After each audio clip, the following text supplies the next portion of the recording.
doing group videos, girl. What you talking about?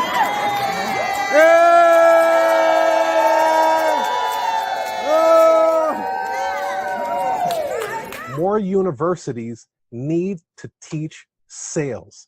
So I want you guys to know that if you have a college degree or you don't have a college degree, mainly for the people that have college degrees, you were never taught how to run a successful business.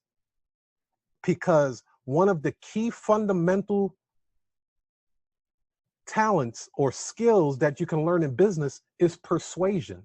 It is sales. So here in this article, it says that more than 50% of US college graduates, regardless of their majors, are likely to work in sales at some point. There are over 4,000 colleges in the United States, and less than 100 teach sales. That's huge. So if just imagine when you were back in college or any type of profession, you look to the left of you, you see a person, you look to the right of you, you see a person, and then realize that, and you look at yourself and realize that one of you three are going to be in sales at some point, but they never teach sales in school. So that is why I chose to roll out Vector Sales Academy to help people understand sales, what's going on in business, how this will orchestrate your business success. Now you have to think about it. When it comes to business, right?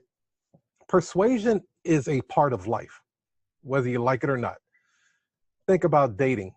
If you're going to be in a relationship, male or female, you have to persuade that person to want to date you. Like, why would you be a good catch for that person? Why should that person marry you? You have to persuade that person. If you have any kids, you have to persuade your kids to do their homework, to take a bath, to brush their teeth, to, whatever. Eat your Brussels sprouts, right? Another part of persuasion, like you have to persuade people to come into your organization. Why should they do business with you? How are you going to persuade that client to want to do business with you? Persuasion is all parts of life. If you're looking into office space, you're going to have to persuade people or the landlord to give you a better deal on that lease. Give me a better deal. So persuasion is in all aspects of life. So let's get right into it. How many of you guys remember this guy here? This is Mushmouth. Mushmouth from Fat Albert. And I'm using Mushmouth to orchestrate what are going to be the basics on how to deal with clients over the phone, okay? So the first one, in this notary business, you better answer the phone quickly. Because when people are looking for notaries, there's gonna be a list on Google, on a Google search, that has a bunch of notaries on there. And I can let you know right now, from experience, that a lot of notaries do not answer the phone, which is great for me because I always answer my phone. At least 95% of the time, I'm answering my phone. When the client is calling for a notary and it goes to voicemail, they don't leave a voicemail, say, hey, my name is Brenda.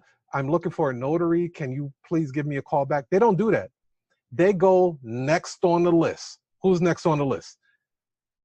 And the person that answers the phone is the person that gets the first crack at earning their business.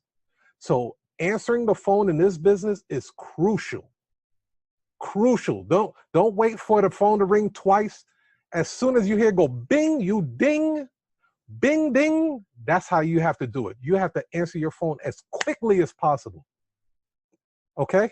So that's the first one. The next one is you have to be warm and welcoming when you're answering the phone.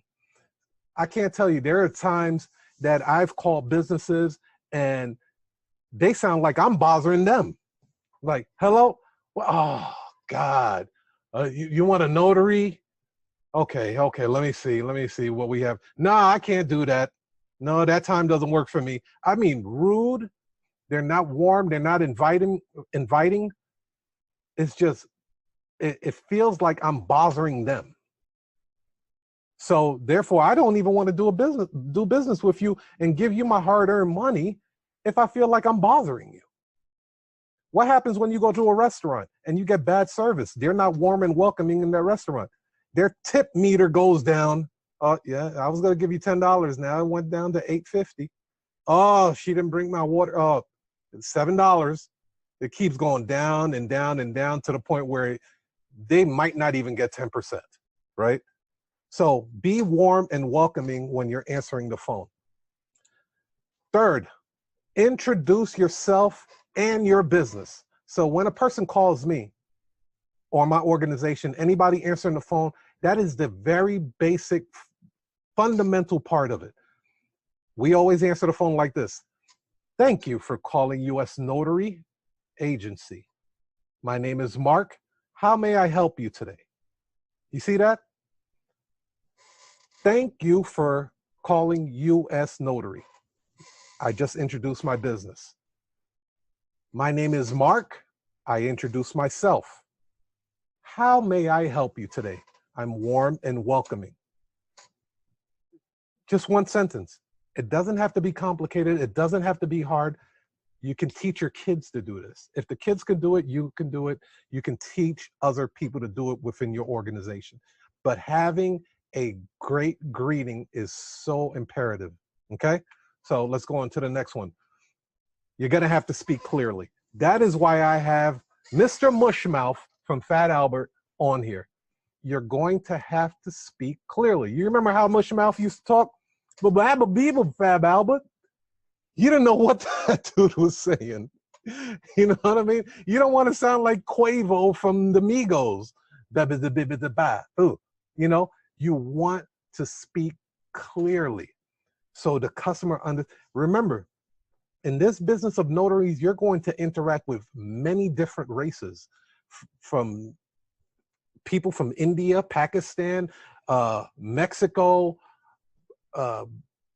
Africa, Americans, from all across the globe. People are going to be calling you needing notary service. That's just what it is. So speak clear and speak concise. It's going to help you out in the long run. And then do not use slang or buzzwords. I can't tell you how many times I've called businesses and someone will be like, oh, it sounds like you're about to get turned up over there. What, turned up? Turned up? Or back in the day, they used to say, fleek. They're like, the business is on fleek. Not for when you're receiving a phone call. You want to be as professional as possible. As professional as possible. So refrain from using slang and buzzwords. You can use it when you're around family and friends and you're doing other stuff. That's cool. But when a client is calling, they have a certain amount of expectations on the phone call. So do not use slang or buzzwords, even if the client is using slang or buzzwords. You don't use it. You just take it a level higher, because you are the authority in this situation. You are the expert when it comes to your business. So self-control is huge. Okay? So now we're going to go into